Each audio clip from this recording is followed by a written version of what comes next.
आज के क्लास में हम लोग अवतल दर्पण को देखेंगे, फिजिक्स क्लास के अवतल दर्पण को देखेंगे, ठीक है। इसके पहले वाले क्लास में हम लोगों ने गोलीय दर्पण में देखे थे।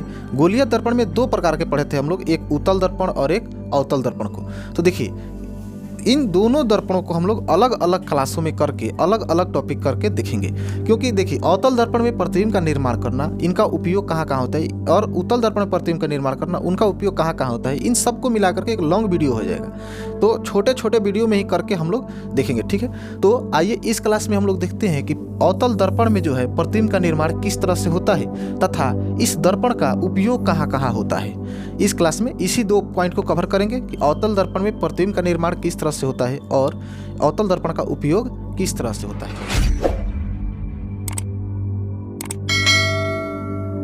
हम लोग जिस अवतल दर्पण को पढ़ते हैं वो अवतल दर्पण इस प्रकार का होता है। वो जो हम लोग अवतल दर्पण पढ़ते हैं वो अवतल दर्पण जो है इस प्रकार का होता है, जो आंतरिक रूप से ढका हुआ होता है।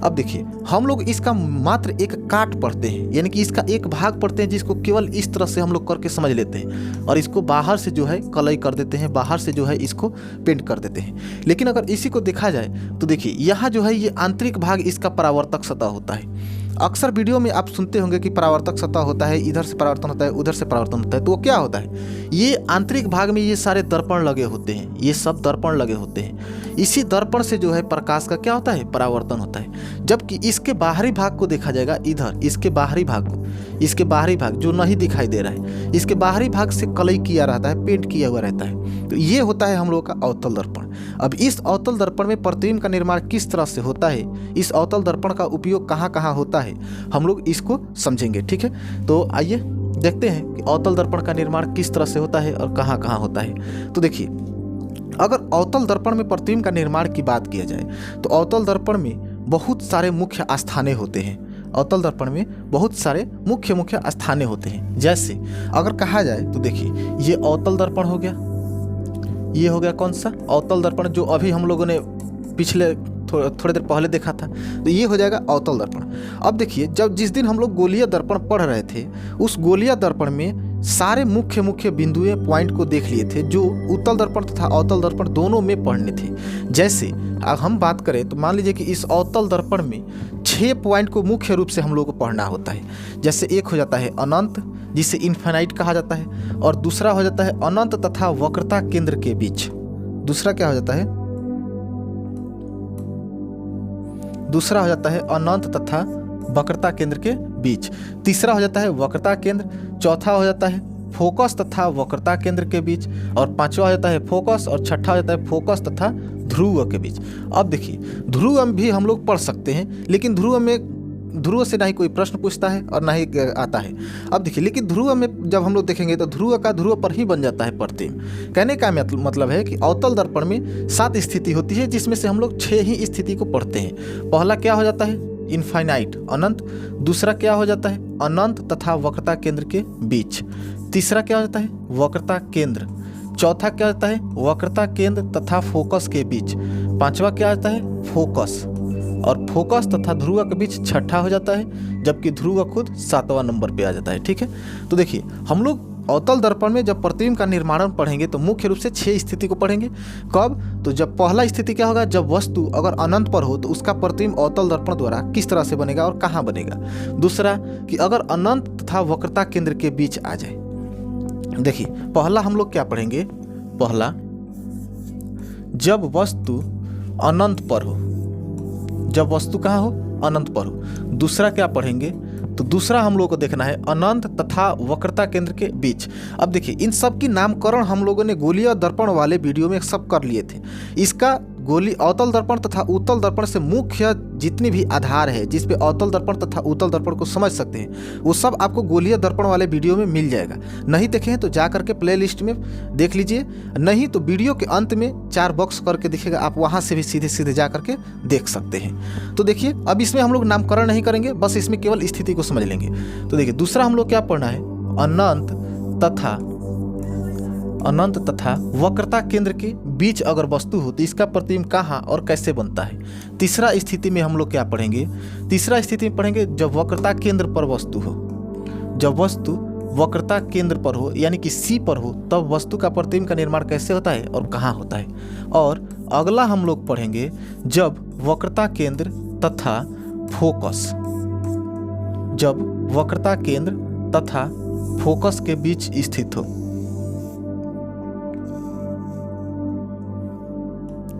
जब वक्रता केंद्र तथा फोकस के बीच स्थित हो।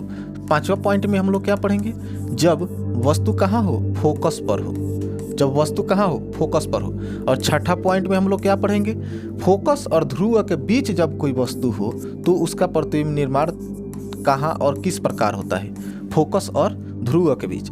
फिर से समझिए, 6 स्थिति को इसमें पढ़ना है। पहला जब वस्तु अनंत पर हो, दूसरा जब अनंत तथा वक्रता केंद्र के बीच में हो, तीसरा जब फोकस तथा वक्रता केंद्र के बीच में हो, चौथा वक्रता केंद्र पर हो, पांचवा फोकस पे हो, छठा फोकस तथा ध्रुव के बीच स्थित हो।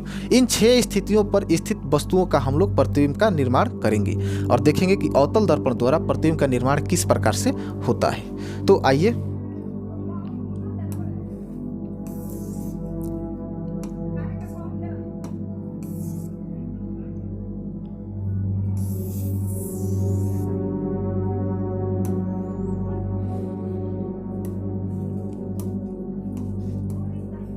देखिए, ये हुआ प्रधान अक्ष, ये हुआ प्रधान अक्ष।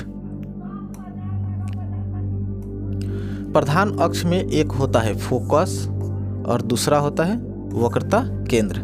अब इसी को यूज करते ही, इसी तीनों पॉइंटों को यूज करते ही हम लोग प्रतिबिंब का निर्माण करेंगे। तो आइए देखते हैं कि अगर वस्तु अनंत पर हो तो क्या होता है। अगर वस्तु अनंत पर हो तो इसका प्रतिबिंब निर्माण कहाँ और किस प्रकार होता है। इसको ऊपर हम लोग मैनेज कर लेते हैं बस ध्यान में रखने के लिए, ठीक है। तो देखिए, ये हो गया। अगर वस्तु मान लीजिए कोई अनंत पर आ रहा, अनंत पर हो। अब अनंत पर जब वस्तु रहता है तो दिखता नहीं है हम लोग को, लेकिन प्रकाश से तो उससे निकलती है। अब वस्तु का प्रतिबिंब कब बनता है, तो वस्तु का प्रतिबिंब तभी बनता है जब उससे प्रकाश निकलता है और अवतल दर्पण पे पड़ता है। तो देखिए, अनंत से जब प्रकाश चलती है तो हमेशा एक दूसरे के समानांतर चलती है। अनंत से जब प्रकाश चलती है तो वो हमेशा एक दूसरे के समानांतर चलती है। यानी कहने का क्या मतलब है कि ये जब किरणें आएंगी तो हमेशा ये एक दूसरे के किस प्रकार से आएगी, समानांतर रूप से आएगी और ये दर्पण पे पड़ेगी सीधा। अब बताइए, अगर आप गोलीय दर्पण के वीडियो देखे होंगे तो आपको समझ में आ जाएगा कि जब वस्तु से आने वाली प्रकाश सीधे दर्पण पे पड़ता है तो दर्पण से परावर्तन होकर के कहाँ जाता है। तो देखिए, अगर दर्पण पे सीधा सीधा पड़ता है और अनंत से आता हो और समानांतर हो, प्रधान अक्ष के समानांतर हो और दर्पण पे सीधा पड़ता हो, तो ये दर्पण से परावर्तन के बाद फोकस से होकर के गुजरता है। कहाँ से गुजरता है, ये फोकस से होकर के गुजरता है। फिर से कह रहे हैं, अगर गोलीय दर्पण वाले अगर वीडियो नहीं देखे हैं तो एक बार जा करके देख लीजिए। इसको समझने में आपको तकलीफें होगी अगर वो वीडियो नहीं देखे हैं तो। क्यों? क्योंकि इन सारी प्रक्रियाओं को उसमें समझा दिया गया है। अब इसमें बस प्रतिबिंब का निर्माण केवल कर देना है, देख लेना है किस प्रकार से होता है, किरणें कहाँ से आती है, कहाँ मिलती है, बस। तो आइए देखते हैं, अगर अनंत पर वस्तु हो तो उसका प्रतिबिंब कैसा बनता है। तो देखिए, अनंत पर जब वस्तु होता है तो उससे आने वाली प्रकाशीय किरण दर्पण से परावर्तन के बाद सीधे रूप से कहाँ मिलते हैं, फोकस पे मिल जाते हैं। सीधे रूप से कहाँ मिलते हैं, फोकस पे मिल जाते हैं। अब इसमें अगर देखा जाए तो अब इनमें बस आपका फिगर इतना ही है, अनंत से आने वाली वस्तु का फिगर इतना ही है। इसमें लिखना पड़ेगा प्रतिबिंब की प्रकृति, प्रतिबिंब की प्रकृति, प्रतिबिंब की प्रकृति, प्रतिबिंब की प्रकृति।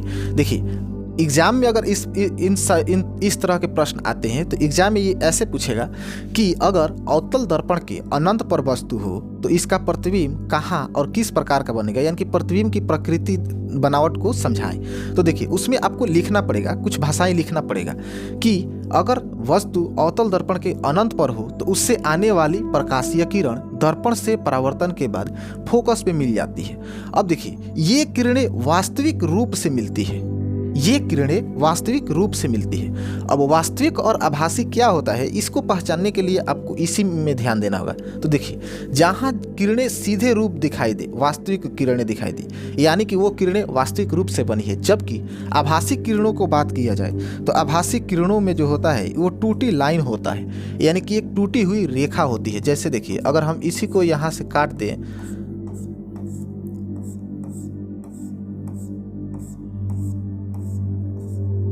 देखिए, तो ये रेखा क्या हो जाएगी, ये टूटी रेखा हो जाएगी, टूटी लाइन हो जाएगी, ये टूटी रेखा हो जाएगी। तो इस तरह से जहाँ भी आपको किरणें मिलेंगी देखने के लिए, इस तरह के जहाँ भी किरणें मिलेंगी, यानी टूटी लाइन वाले किरणें जहाँ भी मिलेंगी, यानी कि समझ लीजिएगा कि वो आभासी किरण है, वो काल्पनिक प्रतिबिंब बनेगा या आभास किया हुआ रहेगा। ठीक है,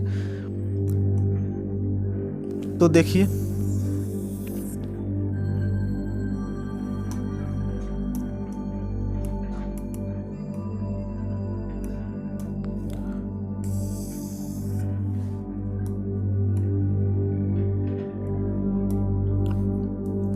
देखिए ये हो गई किरणें जो अनंत से आती है और दर्पण से परावर्तन के बाद फोकस पे मिल जाती है। ठीक है, तो हम लोग इसको प्रकृति जब कहेगा तो प्रकृति में क्या लिखेंगे, तो हम लोग ये लिखेंगे कि जब वस्तु अनंत से अनंत पर स्थित हो तब चलने वाले प्रकाश किरण दर्पण से परावर्तन के बाद फोकस पे मिल जाती है। किस पे मिल जाती है, फोकस पे मिल जाती है, और इस पर प्रतिबिंब जो बनता है वो वास्तविक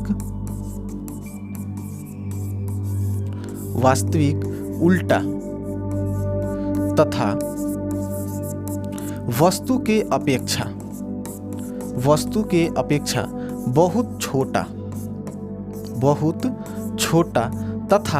बहुत छोटा या नगण्य, यानी कि इतना छोटा जो हम लोग को दिख भी नहीं सकता है, नगण्य रूप का बनता है। ठीक है, अब वस्तु अनंत पर है तो इसका प्रतिबिंब कहाँ बनता है, फोकस पे बनता है। पहला स्थिति ये है कि अगर वस्तु अनंत पर है तो इसका प्रतिबिंब कहाँ बनता है, फोकस पे बनता है। कैसा बनता है, वास्तविक उल्टा तथा वस्तु से बहुत छोटा, यानी कि नगण्य रूप में बनता है। तो इस तरह से आप समझ सकते हैं कि प्रतिबिंब का निर्माण इसमें किस तरह से होता है। अब देखिए, ये पहला स्थिति है, जबकि दूसरे स्थिति की अगर बात करें तो दूसरा स्थिति क्या होता है, तो देखिए दूसरे स्थिति में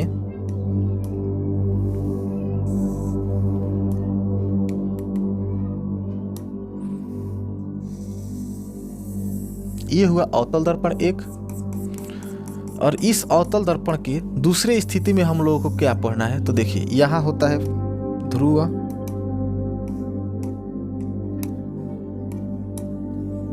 यहां होता है ध्रुव, और यहाँ होता है फोकस, और यहाँ होता है वक्रता केंद्र। अब देखिए ये होता नहीं है, फोकस जो है, हालांकि वक्रता केंद्र होता है और ध्रुव होता है। फोकस को हम लोग पहले ही इसलिए दर्शा लेते हैं ताकि किरणें गुजारने में हमें आसानी होगी, लेकिन वास्तविक रूप में कहें तो जहाँ से प्रकाश किरणें गुजरती है वहाँ फोकस होता है। हमने गोलीय दर्पण में बताया है आपको कि वहाँ जहाँ से प्रकाश किरण गुजरेगी उसी को हम लोग क्या कहते हैं, फोकस कहते हैं। तो देखिए अब हम लोगों की दूसरा स्थिति क्या है,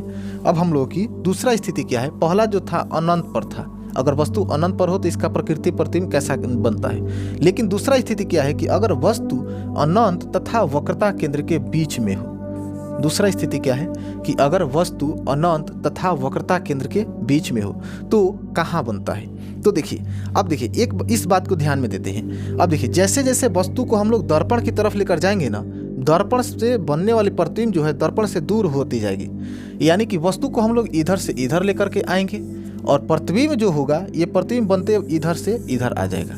यानी कि वस्तु को हम लोग दर्पण की तरफ लेकर जाएंगे तो प्रतिबिंब दर्पण से कहाँ जाएगा, दूर जाएगा। जैसे इसमें देखिए, इसमें क्या होगा कि वस्तु को हम लोग अनंत तथा वक्रता केंद्र के बीच में रखेंगे। वस्तु को कहाँ रखेंगे, अनंत तथा वक्रता केंद्र के बीच में रखेंगे। तो देखते हैं इससे चलने वाली प्रकाश किरण जो है ये दर्पण पे सीधा सीधा पड़ेगा, अब बताइए दर्पण से परावर्तन होकर कहाँ जाएगा, फोकस से जाएगा। ये कहाँ जाएगा, फोकस से जाएगा। ये गोलीय दर्पण में सब बताया गया है।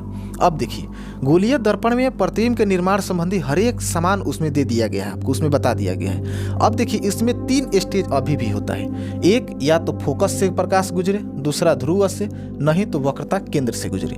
ये तीनों स्थिति को गोलीय दर्पण में समझा दिया गया है। हम फिर से कह रहे हैं, अगर गोलीय दर्पण आप नहीं देखें तो देख लीजिए, नहीं तो ये समझ में नहीं आएगा आपको। तो आइए अब देखते हैं। अब इसमें से तीनों में से कहीं से भी हम लोग किरण गुजारें तो प्रतिबिंब वही बनेगा जहां बनना चाहिए। जैसे अगर हम कहें, देखिए पहला हम गुजार रहे हैं वक्रता केंद्र से, तो अब देखिए वक्रता केंद्र से जब भी कोई किरणें गुजरती है तो वो सीधे जिस रास्ते से आती है उसी रास्ते से गुजर जाती है। कहने का मतलब है कि अगर ये किरणें इधर से आती है तो ये फिर से परावर्तन के बाद उधर ही चली जाएगी, अपने ही माध्यम में चली जाएगी। तो देखिए अगर इस तरह से ये दोनों किरणें यहाँ मिल रही है तो यहाँ जब मिल रही है तो यहीं पे इसका प्रतिबिंब का निर्माण होगा।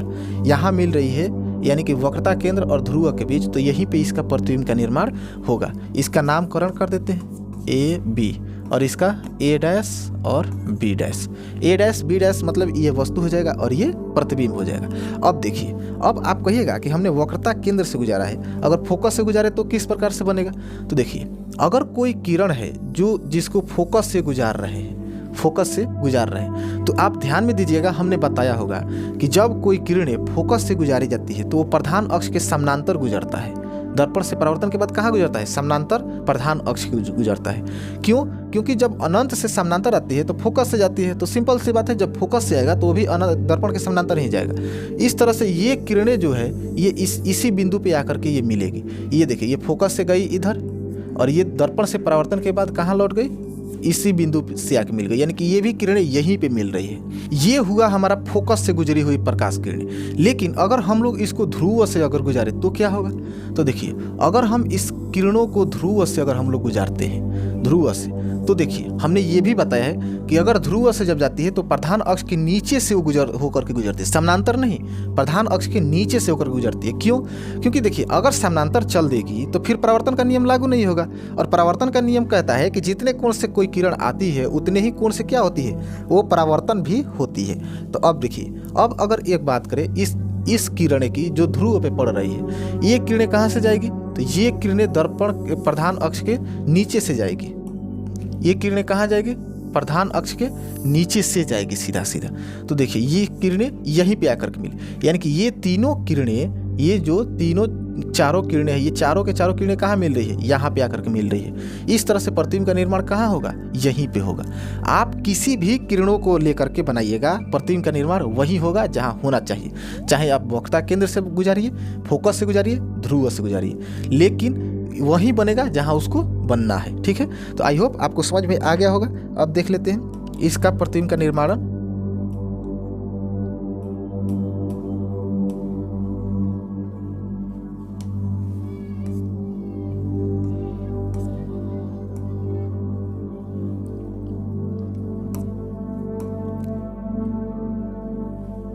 आइए, हो गया। अब देखिए, अब ये दूसरा हम लोग की स्थिति क्या था कि अगर वस्तु अनंत तथा वक्रता केंद्र के बीच स्थित हो, अगर वस्तु अनंत तथा वक्रता केंद्र के बीच स्थित हो तो क्या होगा? तो देखिए, अगर वस्तु अनंत तथा वक्रता केंद्र के बीच स्थित हो तो इसकी प्रकृति में कैसे लिखेंगे? प्रतिबिंब की प्रकृति में। तो देखिए, इसमें हम लोग लिखना पड़ेगा कि जब वस्तु अनंत तथा वक्रता केंद्र के बीच स्थित हो तो इससे चलने वाली प्रकाश किरण दर्पण से परावर्तन के बाद वक्रता केंद्र तथा फोकस के बीच मिलती है। दर्पण के वक्रता केंद्र तथा फोकस के बीच मिलती है, जहां प्रतिबिंब कैसा बनता है? वास्तविक। जहां प्रतिबिंब कैसा बनता है? वास्तविक, उल्टा तथा वस्तु से थोड़ा सा छोटा, वस्तु से थोड़ा छोटा बनता है। थोड़ा छोटा बनता है। कैसा बनता है? थोड़ा छोटा बनता है। यानी कि जब वस्तु कहाँ हो? अनंत तथा वक्रता केंद्र के बीच हो तो इसका प्रतिबिंब बनता है वो कहाँ? वक्रता केंद्र तथा फोकस के बीच। कैसा बनता है? वास्तविक, उल्टा तथा वस्तु से थोड़ा छोटा बनता है। तो ये हुआ इसकी प्रकृति, प्रतिबिंब की प्रकृति। अब देखिए, तीसरा पॉइंट में अगर बात की जाए तो पहला अनंत था, दूसरा अनंत तथा वक्रता केंद्र के बीच में आ गया। अब तीसरा पॉइंट क्या होता है? वक्रता केंद्र पर ही, यानी कि ये स्वयं एक वक्रता केंद्र पर ही रह जाए। तो उस वक्रता केंद्र वाला पर हम लोग किस प्रकार का प्रतिबिंब निर्माण होता है, ये वाला देखते हैं। ठीक है, तो तीसरा स्थिति हम लोग क्या था कि अगर कोई वस्तु दर्पण के वक्रता केंद्र पर स्थित हो तो किस प्रकार से उसका प्रतिबिंब का निर्माण होता है। तो देखते हैं, ये हुआ हम लोगों का फोकस और ये हुआ वक्रता केंद्र। अब देखिए, दो स्थिति को हम लोगों ने समझ लिया। तीसरा स्थिति में क्या होता है कि अगर वस्तु इसी वक्रता केंद्र पे स्थित हो तो इसका प्रतिबिंब का निर्माण कैसा होता है। वस्तु वक्रता केंद्र पर ही स्थित हो तो इसका निर्माण, प्रतिबिंब का निर्माण कैसा होता है। तो देखिए, हम लोग इसको जानते हैं कि अगर वस्तु कहीं भी हो तो ये दर्पण से पड़ेगी तो ये फोकस से जाएगी, सीधा दर्पण से परावर्तन होकर के फोकस से जाएगी। ये एरो का चिन्ह जरूर दीजिएगा, क्योंकि यही दिखलाता है कि किरण किधर से आई है और किधर जा रही है। तो देखिए ये वस्तु हो गया कोई ए बी, वस्तु हो गया ए बी। इससे चलने वाली प्रकाश किरण दर्पण से परावर्तन के बाद कहाँ जाएगी? फोकस से जाएगी। अब देखिए इसमें हम उन 3 स्थिति को नहीं बताएंगे, इसमें से हम किसी एक से भी प्रकाश किरण को हम क्या कर रहे हैं? गुजार दे रहे हैं। प्रकाश किरण को क्या कर रहे हैं? ले रहे हैं। तो देखिए हम अब यहाँ वक्रता केंद्र पर है, तो वक्रता केंद्र पर से तो लेंगे नहीं, क्योंकि प्रकाश अपने स्थान पर तो जाएगा नहीं इसका। तो हम फोकस को ले लेते हैं या फिर ध्रुव को ही ले लेते हैं। तो देखिए हम किसी को भी लेंगे, प्रतिबिंब का निर्माण वहीं होगा जहां उसको होना चाहिए। देखिए हमने ध्रुव से ले लिया। अब बताइए ध्रुव से जब होता है तो हमने आपको बताया है कि जब ध्रुव से जाता है तो प्रधान अक्ष के नीचे से जाता है, वो समानांतर नहीं जाता है, वो समानांतर नहीं जाता है। यहाँ पे क्या हो जाएगा? यहाँ पे मान लीजिए यहाँ पे सी वक्रता केंद्र है, यहाँ पे क्या है? वक्रता केंद्र, और वस्तु क्या है? ए और बी। देखिए जब ध्रुव से जाएगा तो ये कहाँ से जाएगा? ये सीधा होते होते जाएगा, ये प्रधान अक्ष के नीचे से ये होकर के गुजर जाएगा। ठीक है, तो देखिए यहाँ दोनों किरणें मिल रही है, यानी कि ये कहाँ मिल रही है? वक्रता केंद्र पर ही मिल रही है। कहाँ मिल रही है? वक्रता केंद्र पर ही मिल रही है। देखिए हम यहाँ हाथ से बना रहे हैं, मार्कर से ले रहे हैं, तो हो सकता है थोड़ा बहुत प्रतिबिंब इधर उधर हो जाता है, छोटा बड़ा हो जाता है। लेकिन अगर आप घर पे जब इसको प्रैक्टिकल रूप में बनाइएगा, स्केल सब साथ में ले करके, इंस्ट्रूमेंट सब साथ में ले करके बनाइएगा, तो ये प्रतिबिंब ठीक उतना ही बड़ा बनेगा, वहीं पे बनेगा जहाँ इसको बनना चाहिए। ठीक है, यहाँ पे आप समझ लीजिए कि किस प्रकार से कैसे बनता है बस।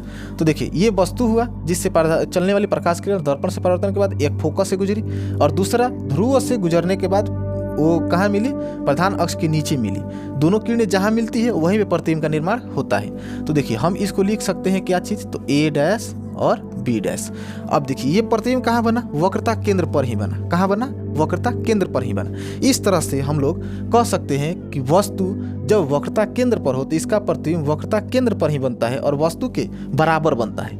यहाँ आपको थोड़ा बहुत छोटा बड़ा दिखता होगा, कोई दिक्कत नहीं है, समझ लीजिए। यहाँ पे कैसा बनता है? ये वस्तु के बराबर ही बनता है इसका प्रतिबिंब।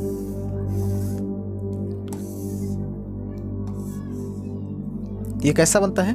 प्रतिबिंब जो है वस्तु के बराबर ही बनता है। अब देखिए इसकी प्रकृति की अगर बात की जाए तो इसकी प्रकृति कैसी होगी? इसकी प्रकृति की बात की जाए, यानी कि बनने वाली जो प्रतिबिंब है इसकी प्रकृति पूछेगा तो प्रकृति में क्या लिखना है? तो लिखना है कि जब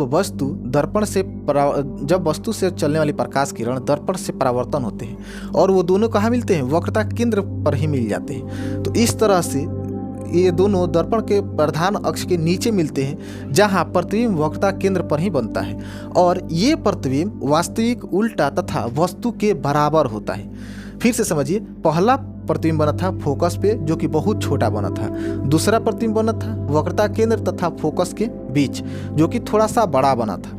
अब अगर वस्तु को वक्रता केंद्र पर रखा जाएगा तो इसका प्रतिबिंब कहाँ बनेगा? वक्रता केंद्र पर ही बनेगा और वस्तु के बराबर बनेगा। ठीक है, तो इसके प्रकृति में हम लोग क्या लिखेंगे कि जब वस्तु वक्रता केंद्र पर स्थित हो तो इसकी प्रतिबिंब वक्रता केंद्र पर ही, इसकी प्रतिबिंब वक्रता केंद्र, इसको किससे लिखते हैं? सी से लिखते हैं। और देखिए यहाँ पे हमने सी लिखा है, यहाँ पे सी हमने लिखा है।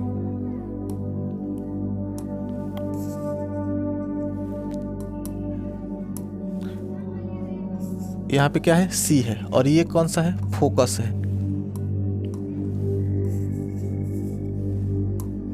ये क्या है?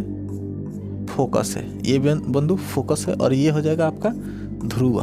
ठीक है, तो देखिए प्रतिबिंब की प्रकृति कैसे होगी? तो प्रतिबिंब जब वस्तु वक्रता केंद्र पर हो तो प्रतिबिंब वक्रता केंद्र पर ही बनता है, वक्रता केंद्र पर ही बनता है, वस्तु के बराबर बनता है, वस्तु के बराबर बनता है, वस्तु के बराबर बनता है। तथा अगर इसकी प्रकृति की बात की जाए तो वास्तविक, उल्टा, वास्तविक, उल्टा तथा वस्तु के बराबर। अब देखिए वास्तविक उल्टा क्यों? क्योंकि देखिए वस्तु ऊपर है और इसका प्रतिबिंब कहाँ बन रहा है? नीचे बन रहा है। और उल्टा कहने का क्या मतलब? देखिए ये इसका मुंडी जो है ऊपर है तो मुंडी इसको नीचे कर देता है। अवतल दर्पण क्या करता है कि जब भी किसी वस्तु का प्रतिबिंब बनाता है तो अगर वास्तविक बनाता है तो उसका उलट देता है। जैसे देखिए, कहने का मतलब है कि इसका नोक जो है, जो पेन जो है, जो जिससे लिखा जाता है, ये नीचे है, और इसको जब हम लोग अवतल दर्पण में देखेंगे तो इसको पलट करके ऊपर कर देगा। इसको कहाँ कर देगा? ऊपर कर देगा। तो अवतल दर्पण वस्तु को कैसा बना देता है? उल्टा बना देता है। और आभासी जब बनाता है तो सीधा ही रखता है। वो भी एक स्थिति आता है। अवतल दर्पण में दोनों प्रकार के प्रतिबिंब बनती है, वास्तविक भी बनती है और आभासी भी बनती है। तो दोनों प्रकार के प्रतिबिंबों को हम लोग बनाएंगे और देखेंगे कैसे, कहाँ बनता है। आई होप ये वाला आपको समझ में आ गया होगा कि जब वस्तु वक्रता केंद्र पर हो तो इसका प्रतिबिंब का निर्माण कहाँ होता है और कैसे होता है। तो देखिए, इसका प्रतिबिंब का निर्माण कहाँ होता है? वक्रता केंद्र पर ही होता है, वस्तु के बराबर होता है, वास्तविक और उल्टा होता है। तो आप इसको भी नोट करना चाहते हैं तो नोट कर सकते हैं। और आगे हम लोग बढ़ते हैं, देखते हैं क्या होता है। तो देखिए, अब अगला स्टेज हम लोग का क्या होता है, अगला स्थिति हम लोगों की क्या होती है कि जब कोई वस्तु दर्पण के प्रधान अक्ष के वक्रता केंद्र तथा फोकस के बीच हो। दर्पण के प्रधान अक्ष के वक्रता केंद्र तथा फोकस के बीच हो। अब देखिए, ये है वक्रता केंद्र और ये है फोकस और ये है ध्रुव। इस बिंदु को क्या कहता है? ध्रुव कहा जाता है। ठीक है, अब समझते हैं, अगर कोई वस्तु वक्रता केंद्र तथा फोकस के बीच हो तो इसका प्रतिबिंब का निर्माण कैसे होता है। हमने 3 स्थिति को देख लिया, अनंत, अनंत तथा वक्रता केंद्र के बीच और वक्रता केंद्र पर। अब चौथा स्थिति क्या है? वक्रता केंद्र तथा फोकस के बीच। अगर ऐसा स्थिति है तब इससे भी चलने वाली प्रकाश किरण दर्पण पे पड़ता है और दर्पण से परावर्तन के बाद अभी बताएं कहा जाता है ये फोकस से होकर के गुजरता है। दर्पण से परावर्तन के बाद ये कहाँ से गुजरता है? फोकस से होकर के गुजरता है। अब देखिए, अब यहाँ दोनों स्थितियाँ हैं। अब यहाँ पे दोनों स्थितियाँ हैं। हम यहाँ वक्रता केंद्र से भी गुजार सकते हैं, फोकस से भी गुजार सकते हैं और ध्रुव से भी किरणें गुजार सकते हैं। तो आइए हम लोग फिलहाल ध्रुव से ही गुजारते हैं। अब देखिए, जब ध्रुव से ये प्रकाश किरण गुजरेगा तो ये प्रधान अक्ष के नीचे से ही जाएगा। ये प्रधान अक्ष के नीचे से ही जाएगा। तो देखिए, ये कहाँ से जाएगा? ये यहाँ से जाएगा, प्रधान अक्ष के नीचे से ही जाएगा। जितने डिग्री के कोण पे जाएगा उतने ही डिग्री के कोण पे क्या होगा? परावर्तन होगा। अब देखिए, अब हमने शुरू में ही बताया था कि वस्तु को जैसे जैसे आप लोग दर्पण की तरफ लेकर जाएंगे तो प्रतिबिंब दर्पण से कहाँ होता जाएगा? दूर होता जाएगा। ठीक है, तो देखिए, ये किरण जो है, ये किरण कहाँ आकर के मिलेगी? ये किरण कहाँ आकर के मिलेगी? तो देखिए, ये दोनों किरणें यहाँ आकर के मिल रही है। यहाँ पे ये दोनों किरणें कहाँ मिल रही है? यहाँ पे मिल रही है। अब देखिए, ये दोनों किरणें यहाँ पे मिल रही है तो हम इसका नामकरण क्या कर देंगे? A' B'।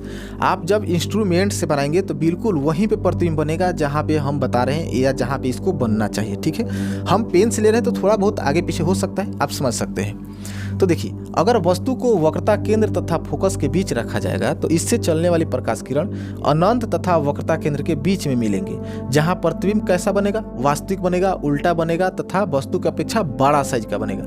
अब देखिए, यहाँ पे इतना बड़ा वस्तु है और इसका प्रतिबिंब कितना बड़ा बना है। तो इस तरह से हम लोग कह सकते हैं कि जब वस्तु फोकस तथा वक्रता केंद्र के बीच में रहेगा तो उसका प्रतिबिंब अनंत तथा वक्रता केंद्र के बीच में बनेगा, वास्तविक बनेगा, बड़ा बनेगा। आइए इसको देख लेते हैं हम लोग। तो देखिए, ये हो गया। अब इसकी प्रकृति की अगर बात किया जाए, इसकी प्रकृति कैसी होगी, यानी कि अगर वस्तु को हम लोग कहाँ रखें? वक्रता केंद्र तथा फोकस के बीच रखें तो इसकी प्रकृति कैसी होगी? तो देखिए, इसकी प्रकृति अनंत तथा वक्रता केंद्र के बीच में ही प्रतिबिंब बनेगा, लेकिन प्रकृति इसका कैसा होगा? वास्तविक होगा, वास्तविक, उल्टा तथा वस्तु की अपेक्षा कैसा होगा? बहुत बड़ा होगा। बहुत बड़ा नहीं, थोड़ा बड़ा ही कहेंगे। वस्तु की अपेक्षा कैसा होगा? वस्तु से बड़ा। वस्तु से क्या रहेगा? बड़ा रहेगा। ठीक है, आप देख सकते हैं वस्तु कितना बड़ा है और प्रतिबिंब कितना बड़ा है। तो प्रतिबिंब का प्रकृति में आपको इतना ही लिखना है कि जब वस्तु वक्रता केंद्र फोकस के बीच हो तो प्रतिबिंब अनंत तथा वक्रता केंद्र के बीच में बनता है, वास्तविक बनता है, उल्टा बनता है और वस्तु की अपेक्षा बड़ा साइज का बनता है। ठीक है, आई होप ये भी आपको समझ में आ गया होगा। समझ में आया है या नहीं कमेंट जरूर कीजिएगा। ठीक है, वीडियो अच्छा लगे तो लाइक जरूर कर दीजिएगा। चलिए अगला देख लेते हैं। अगला स्थिति क्या है? तो देखिए, अभी हम लोग कहाँ रखें? वक्रता केंद्र तथा फोकस के बीच में। तो अब कहाँ रखेंगे? फोकस पे रखेंगे। अब 5वां स्टेज क्या हो जाएगा हम लोगों का? फोकस के बीच होगा। तो देखिए, ये हुआ दर्पण, ये है दर्पण। कौन सा? अवतल दर्पण, कॉनकेव मिरर। कौन है, कॉनकेव मिरर। अब देखिए इसका हुआ ये प्रधान अक्ष, और इसमें हम लोग को कहाँ रखना है वस्तु को, तो फोकस पे रखना है। ये हुआ वक्रता केंद्र, और ये हुआ फोकस, और ये हुआ हम लोग का ध्रुव। अब देखते हैं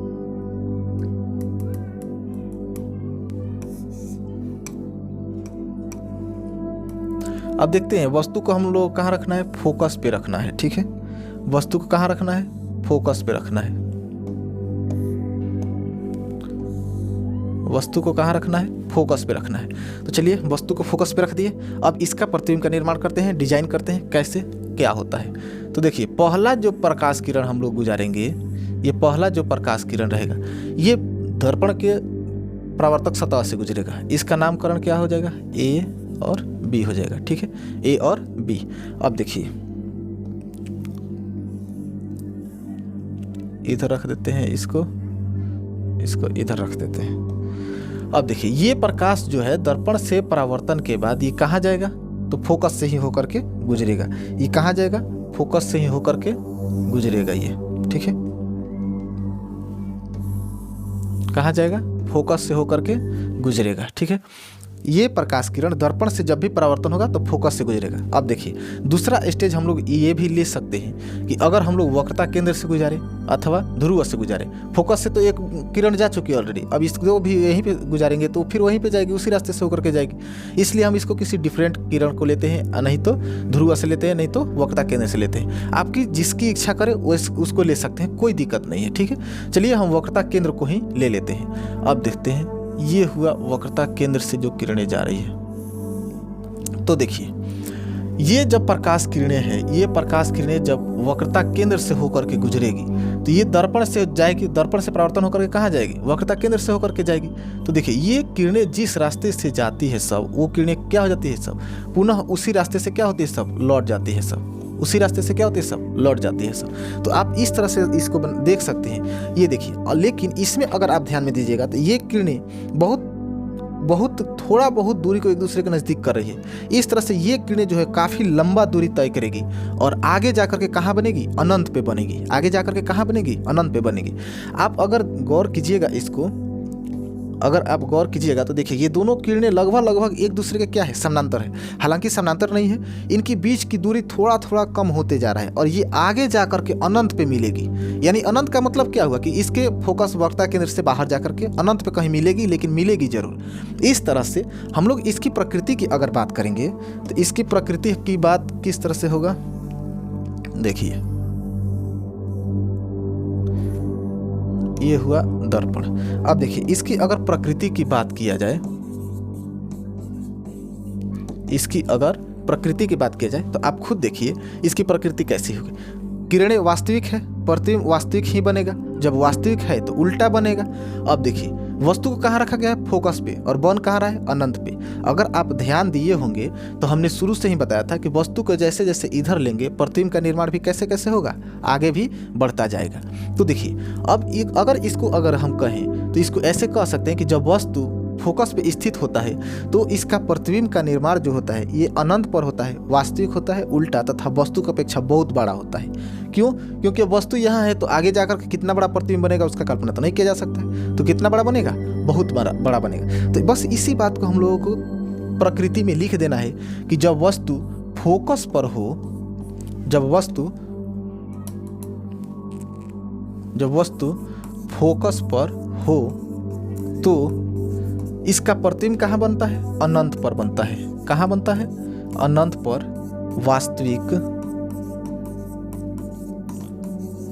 वास्तविक बनता है, उल्टा बनता है तथा वस्तु से बहुत बड़ा बनता है। वस्तु से बहुत बड़ा बनता है। वस्तु से कैसा बनता है, बहुत बड़ा बनता है। तो इस तरह से आप लोग प्रकृति को भी लिख सकते हैं, प्रतिबिंब का निर्माण भी कर सकते हैं। अब देखिए 5 स्टेज हो गया। अब छठा स्टेज क्या है हम लोग का, फोकस तथा ध्रुव के बीच। छठा स्टेज क्या है, फोकस तथा ध्रुव के बीच। अब देखिए फोकस तथा ध्रुव के बीच की होता है जब वस्तु, तो किस तरह से प्रतिबिंब का निर्माण होता है। देखिए ये हो गया हम लोग का दर्पण। ये हो गया हम लोग का अवतल दर्पण। दर्पण को कलई करना जरूरी है, क्योंकि कलई से ही पता लगता है कि कौन सा दर्पण है, अवतल दर्पण है कि उत्तल दर्पण है। बाहर से रहेगा तो अवतल दर्पण, अंदर से अगर होगा तो उत्तल दर्पण हो जाएगा। ठीक है, अब देखते हैं इसका हो जाएगा ये प्रधान अक्ष, यहाँ रहेगा फोकस और यहाँ लेते हैं वक्रता केंद्र। अब देखते हैं,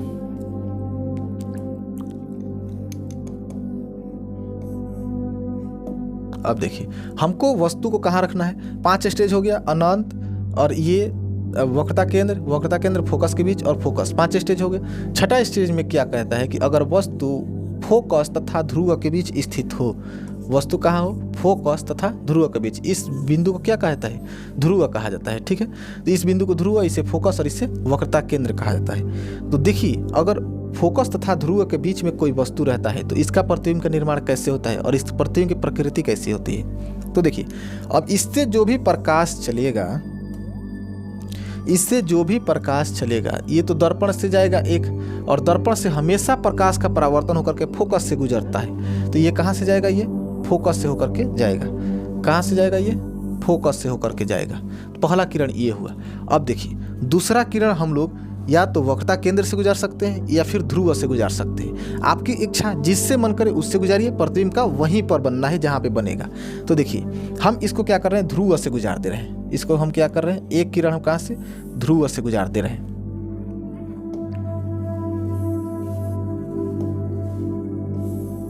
एक किरण कहाँ से गुजारती है, ध्रुव से हम गुजार दिए। अब देखिए अब यहाँ पे आप थोड़ा सा गौर कीजिए कि जब वस्तु फोकस तथा ध्रुव के बीच है तो एक किरण फोकस से चला गया और दूसरा किरण ध्रुव से निकल गया। अब बताइए ये दोनों किरणें आगे जाकर के कहीं मिलेंगी क्या, बताइए। ये दोनों किरणें आगे जाकर के तो कहीं नहीं मिलेंगी। क्यों नहीं मिलेंगी कि देखिए इनकी बीच की दूरियां जो है बढ़ती जा रही है, इनकी बीच की दूरियां क्या हो रही है, बढ़ती जा रही है। अब यहाँ पे इतना पतला जगह है और यहाँ पे इतना चौड़ा जगह हो गया, तो जब बीच की दूरी बढ़ेगी तो आगे जाकर के थोड़ी मिलेगी कोई किरणें, बताइए। आगे जाकर के मिलने के लिए दोनों किरणें की बीच की दूरी को कम होना चाहिए, जबकि यहाँ पे क्या हो रहा है, बढ़ रहा है। तो बढ़ रहा है तो आगे जाकर के तो मिलेगा नहीं। अब इस तरह से हम लोग क्या करेंगे, जबकि प्रतिबिंब का निर्माण तो होगा कहीं ना कहीं, बताइए। अगर फोकस तथा ध्रुव के बीच में वस्तु रखा जाए तो इसका प्रतिबिंब का निर्माण तो होगा, चाहे वास्तविक हो या आभासी होगा। तो देखिए अब जब ऐसे होता है तो हम इसको क्या करते हैं कि ऐसे किरणों को फिर टूटी लाइन द्वारा हम लोग क्या करते हैं, पीछे की तरफ मिला देते हैं। कहा क्या करते हैं, पीछे की तरफ मिला देते हैं।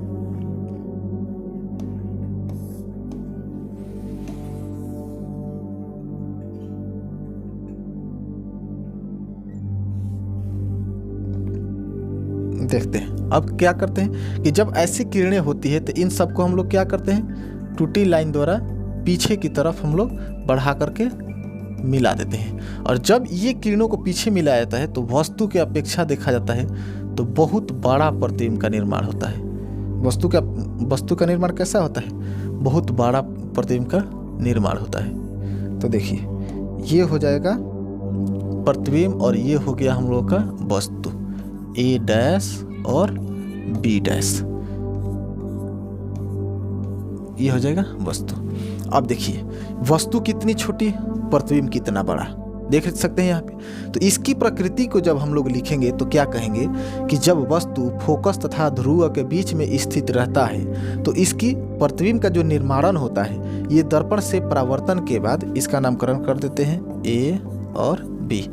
तो दर्पण से परावर्तन के बाद ये दोनों किरणें कहीं नहीं मिलती है, क्या लिखेंगे, कहीं नहीं मिलती है। इस वजह से इन दोनों किरणों को आभासी रूप से दर्पण के पीछे मिला दिया जाता है। आभासी रूप से दर्पण के पीछे मिला दिया जाता है, जहां वस्तु ए बी का प्रतिबिंब ए डैश बी डैश बनता है। और यह प्रतिबिंब जो होता है आभासी, सीधा तथा वस्तु से बहुत बड़ा होता है। ये कैसा होता है, वस्तु से बहुत बड़ा होता है।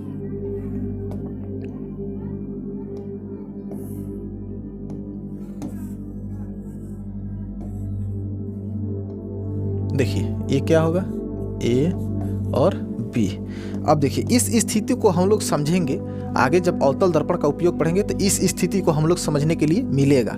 ठीक है, अब देखिए अब क्या होता है कि इस स्थिति में जब होता है वस्तु फोकस तथा ध्रुव के बीच होता है तो इनसे जो प्रकाश किरणें निकलती है ये तो आगे कहीं नहीं मिलती है, तो इनको आभासी रूप से पीछे मिला दिया जाता है। तो क्या कहते हैं कि इसका प्रतिबिंब कैसा बना है? आभासी, सीधा तथा वस्तु से बहुत बड़ा बना है। समझिए इसको, कहने का क्या मतलब है कि मान लीजिए कि ये कोई अवतल दर्पण है और इसके फोकस तथा ध्रुव के बीच हमने इस वस्तु को रख दिया, इस वस्तु को रख दिया। तो ये दर्पण क्या करता है कि इस वस्तु का प्रतिबिंब जो है पीछे बनाता है, दर्पण के पीछे बनाता है और आभासी यानी सीधा बनाता है। कहने का क्या मतलब है कि देखिए जैसा ये मार्कर है, जैसा ये पेन है, ठीक ऐसा ही प्रतिबिंब भी बनाता है। अवतल दर्पण अगर इस स्थिति को छोड़ करके देखा जाए तो क्या करता है अवतल दर्पण कि ऐसा वस्तु है तो इसका प्रतिबिंब उल्टा करके बनाता है, ऐसा बना देगा, यानी कि ऊपर वाला हिस्सा नीचे बना देगा। लेकिन अगर यहाँ पे वस्तु, इस पॉइंट पे अगर वस्तु को रखा जाए, कहने का मतलब फोकस और ध्रुव के बीच में रखा जाए तो वस्तु ऐसा रहे तो प्रतिबिंब भी ऐसा ही बनेगा, लेकिन वस्तु की अपेक्षा काफी बड़ा बनेगा। और वो प्रतिबिंब कैसा होता है? आभासी और सीधा होता है। ठीक है,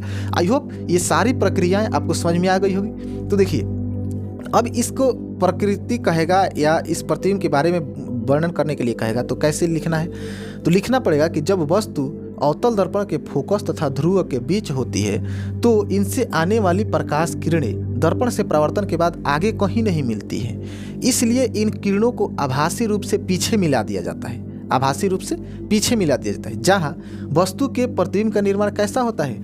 आभासी, सीधा तथा वस्तु से बहुत बड़ा होता है। आप वीडियो को पॉज करके यानी रोक करके आप इस भाषा को लिख लीजिए। अब देखिए, आइए अब हम लोग समझते हैं अवतल दर्पण के उपयोग को समझते हैं। ठीक है, अब आगे हम लोग क्या समझना है? अवतल दर्पण के उपयोग को समझना है, यानी कि अवतल दर्पण का उपयोग कहाँ होता है, किस प्रकार से किया जाता है। उसके पहले हम लोग इस सारी प्रक्रियाओं को एक चार्ट के रूप समझ लेते हैं। ठीक है, अब देखिए कहने का मतलब क्या है कि ये जितने भी प्रतिबिंबों को हमने पढ़ा है, आप प्रतिबिंब बनाना तो सीख गए, लेकिन अगर आप चाहते हैं इन सबको एक चार्ट में लिखना तो आप यहाँ से लिख सकते हैं। जैसे देखिए हमने इन सारे स्थानों पे जो जहाँ जहाँ प्रतिबिंबों को, वस्तु को रखा जाता है, प्रतिबिंब जहाँ बनता है, उन सबको हमने एक चार्ट में कन्वर्ट कर दिया है। आप चाहते हैं तो इसका एक स्क्रीनशॉट ले लीजिए, फिर हम लोग अच्छे से समझ लेते हैं। ठीक है,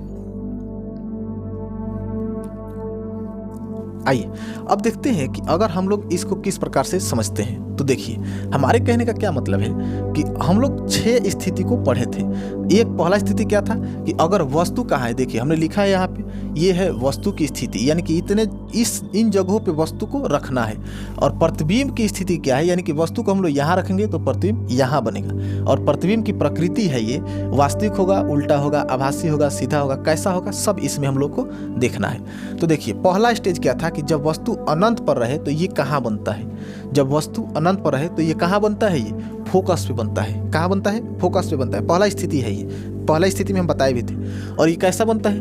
वास्तविक, उल्टा और बहुत छोटा, वास्तविक, उल्टा और बहुत छोटा, यानी कि नगण्य रूप का बनता है। अब देखिए हमने इसको पहले स्टेज में बताया था कि अगर वस्तु अनंत पर रहे तो कहाँ होगा। देखिए हमने यहाँ बताया था कि अगर वस्तु अनंत पर है, ये किरणें कहाँ से आ रही है? अनंत से आ रही है। और पहला स्टेज यही पर था कि अनंत पर रहे तो वस्तु, तो देखिए प्रतिबिंब की प्रकृति कैसा होगा? फोकस पर बनता है, वास्तविक, उल्टा और वस्तु से बहुत छोटा बनता है। बस इसी चीज को हम लोगों को देखना था उसमें। ठीक है, तो देखिए ये वाला जो है, अनंत पर अगर वस्तु को रखा जाएगा तो प्रतिबिंब का निर्माण होगा, फोकस पे होगा। और कैसा होगा? वास्तविक, उल्टा, बहुत छोटा होगा। दूसरा क्या था? अनंत तथा वक्रता केंद्र के बीच, अनंत तथा वक्रता केंद्र के बीच। यहाँ देखिए अनंत को हम लोग इनफाइनाइट से लिखते हैं और वक्रता केंद्र को हम लोग सी से लिखते हैं। ठीक है, अगर वस्तु अनंत तथा वक्रता केंद्र के बीच रहे तो कहाँ बनता है? वक्रता केंद्र तथा फोकस के बीच बनता है। और इस प्रतिबिंब की प्रकृति कैसी होती है? वास्तविक होती है, उल्टा होता है और बहुत छोटा होता है, वस्तु की अपेक्षा थोड़ा छोटा होता है। ये सेकेंड पोजीशन था जो हम लोगों ने देख लिया था। तीसरा पोजीशन क्या होता है कि वक्रता केंद्र पर अगर रहे वस्तु, यानी कि वक्रता केंद्र को कैसे लिखते हैं? तो सी से लिखा जाता है। वक्रता केंद्र को कैसे लिखा जाता है? सी से लिखा जाता है। अब देखिए जब वस्तु वक्रता केंद्र पर रहता है तो उसका प्रतिबिंब बनता है वक्रता केंद्र पर है। कहाँ बनता है? वक्रता केंद्र पर ही। और कैसा होता है? वास्तविक, उल्टा तथा वस्तु के क्या होता है? बराबर होता है। वास्तविक, उल्टा तथा वस्तु के क्या होता है? बराबर होता है। ठीक है, अब देखिए चौथा स्टेज क्या था कि वक्रता केंद्र तथा फोकस के बीच हो। चौथा स्टेज क्या था? वक्रता केंद्र यानी सी तथा एफ के बीच हो। सी तथा एफ के बीच हो। तो अब देखिए अब कहाँ बनता है, अनंत तथा वक्रता केंद्र के बीच। अनंत को किससे लिखा जाता है, इनफाइनाइट से लिखा जाता है, और वक्रता केंद्र को किससे लिखा जाता है, सी से लिखा जाता है। तो जब वस्तु वक्रता केंद्र तथा फोकस के बीच रहे तो प्रतिबिंब कहाँ बनता है, अनंत तथा वक्रता केंद्र के बीच बनता है। प्रतिबिंब की प्रकृति कैसी होती है, तो वास्तविक, उल्टा और वस्तु से कैसा होता है, बड़ा होता है। वस्तु से कैसा होता है, बड़ा होता है। अब देखिए पांचवा स्टेज क्या था हम लोगों का, कि अगर वस्तु को कहाँ रखा जाए, फोकस पे। अगर वस्तु को कहाँ रखा जाए, फोकस पे रखा जाए तो इसका प्रतिबिंब का निर्माण कहाँ होता है। तो देखिए अब आप इसके उल्टा ही हो जाता है। हमने बताया था ना कि वस्तु को जैसे इधर से दर्पण की तरफ लाएंगे, प्रतिबिंब दर्पण से दूर भागेगा। देखिए वस्तु को हमने अनंत पर रखा था तो दर्पण के पास में बना था फोकस पे। जैसे ही थोड़ा सा आगे बढ़ा दिए वक्रता केंद्र तथा अनंत के बीच, तो दर्पण से दूर हो गया वक्रता केंद्र तथा फोकस के बीच। फिर जैसे ही हमने वक्रता केंद्र पर कर दिया तो ये कहाँ बन गया, वक्रता केंद्र पर ही बन गया। और वक्रता केंद्र फोकस के बीच किया तो अनंत तथा वक्रता केंद्र के बीच चल गया। यानी कि वस्तु को जैसे हम लोग दर्पण के तरफ लाएंगे तो प्रतिबिंब कहाँ जाएगा, दर्पण से दूर हटता जाएगा। अब देखिए फोकस पे रखे थे तो कहाँ बना है, अनंत पे बना है। अनंत को हम लोग इनफाइनाइट कहते हैं। अनंत को क्या कहते हैं, इनफाइनाइट कहते हैं। अब यहाँ देखिए इसी का उल्टा हो गया कि नहीं, वस्तु अनंत पर था तो प्रतिबिंब फोकस पर था। अब वस्तु को फोकस पर रखे तो प्रतिबिंब अनंत पर हो गया। अब देखिए लास्ट स्टेज क्या था, फोकस तथा ध्रुव के बीच। लास्ट स्टेज क्या था, फोकस तथा ध्रुव के बीच। तो दर्पण कहाँ बना था, प्रतिबिंब कहाँ बना था, दर्पण के पीछे बना था। प्रतिबिंब कहाँ बना था, दर्पण के पीछे बना था। और ये कैसा बना था, आभासी, सीधा तथा आवर्धित। आवर्धित का मतलब कि बहुत बड़ा होता है। आवर्धित का मतलब क्या होता है, बहुत बड़ा साइज का होता है। तो ये था प्रतिबिंब का निर्माण और किस प्रकार होता है और कहाँ होता है प्रतिबिंब, ऐसे हम लोग समझ सकते हैं। ठीक है, तो देखिए इसमें का दो बिंदु जो है महत्वपूर्ण है। पहला एक वक्रता केंद्र वाला, कि अगर वस्तु को वक्रता केंद्र पर रखा जाए तो प्रतिबिंब कहाँ बनता है। और दूसरा क्या है, फोकस तथा ध्रुव के बीच, कि अगर वस्तु को फोकस तथा ध्रुव के बीच रखा जाए तो प्रतिबिंब का निर्माण कहाँ होता है और किस प्रकार और कैसा होता है। ठीक है, इसी स्थिति को हम लोगों को समझना था कि अगर वस्तु को फोकस तथा ध्रुव के बीच में रखा जाए तो प्रतिबिंब का निर्माण कहाँ होता है। तो देखिए इसी प्रक्रिया, ये वाला जो प्रक्रिया ये दर्पण के पीछे बनता है, ये सारी प्रक्रियाओं से हट के है, इसलिए बिहार बोर्ड इस पर कुछ ज़्यादा ही ध्यान देता है। तो आप लोग भी थोड़ा उसके अनुसार ज़्यादा ही ध्यान दीजिएगा। बाकी इसको आप लोग अच्छे से समझ लीजिए। आई होप आप लोग और अवतल दर्पण का प्रतिबिंब का निर्माण करना समझ में आ गया होगा। वीडियो अच्छा लगे तो लाइक जरूर कीजिएगा, कमेंट और शेयर जरूर कीजिएगा।